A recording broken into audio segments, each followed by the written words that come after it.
শুভ সকাল।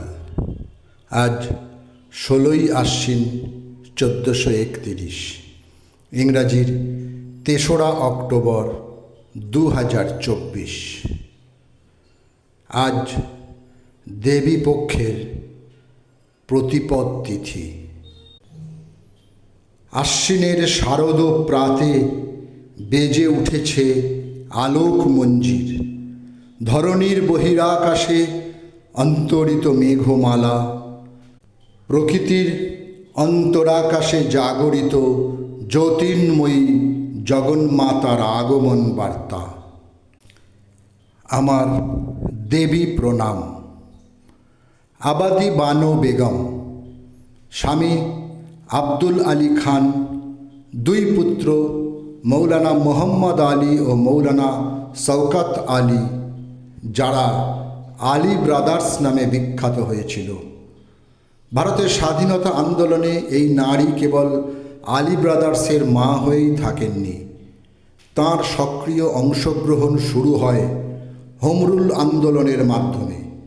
যখন ব্রিটিশ সরকার আলী ব্রাদার্সকে গ্রেপ্তার করে এবং মাকে বোঝায় তাদের শর্তে ছেলেদের রাজি করাতে, সব শুনে মা আবাদি বানো বেগম নির্দ্বিধায় বললেন, যদি আমার ছেলেরা সরকারের প্রস্তাবে রাজি হয় তাহলে আমি তাদের শ্বাসরোধ করে হত্যা করব। আমি আশা করি ঈশ্বর এই বৃদ্ধ মহিলার 2 হাতে তা করবার পর্যাপ্ত শক্তি দেবেন। কালক্রমে তিনি গান্ধী অনুগামীদের আম্মিজান হয়ে উঠলেন। এরপর খিলাফত আন্দোলনে যোগদান ও অর্থ সাহায্য করেন তিনি। 1917 মুসলিম লীগের যুগ্ম অধিবেশনে আম্মিজান প্রথম বক্তৃতা দিলেন। তাঁর কথায় দেশের কুকুর বিড়ালেরও ব্রিটিশদের দাসত্বের অধীনে থাকা উচিত নয়।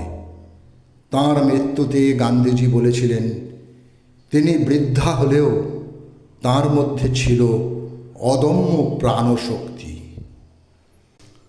সরলা দেবী চৌধুরানী। বঙ্কিমচন্দ্র চট্টোপাধ্যায়ের বন্দে মাতরম গানটির সুর করেন ভারতীয় স্বাধীনতা সংগ্রামী সরলা দেবী চৌধুরানী। তিনি ছিলেন বাংলা থেকে স্বাধীনতা সংগ্রামে যোগদানকারী প্রথম মহিলা। তিনি জানকীনাথ ঘোষাল ও স্বর্ণকুমারী দেবীর সন্তান। দাদু দেবেন্দ্রনাথ ঠাকুর ও ছোট মামা ছিলেন রবীন্দ্রনাথ ঠাকুর। ভারতী পত্রিকায় লেখালেখির সূত্রেই তিনি স্বাধীনতা আন্দোলনের সঙ্গে যুক্ত হন। তিনিই প্রথম বাঙালি নারী যিনি ভারতের স্বাধীনতা সংগ্রামে যোগদান করেন।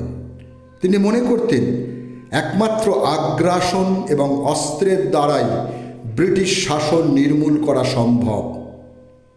1904 সালে কলকাতার বউবাজার এলাকায় তিনি লক্ষ্মী ভাণ্ডার নামক একটি সংস্থা গড়ে তোলেন। তাঁর বিপ্লবী মানসিকতার জন্য তিনি অগ্নিযুগের অগ্নিকন্যা নামে অভিহিত হতেন। উভয়কেই আমার আনত প্রণাম।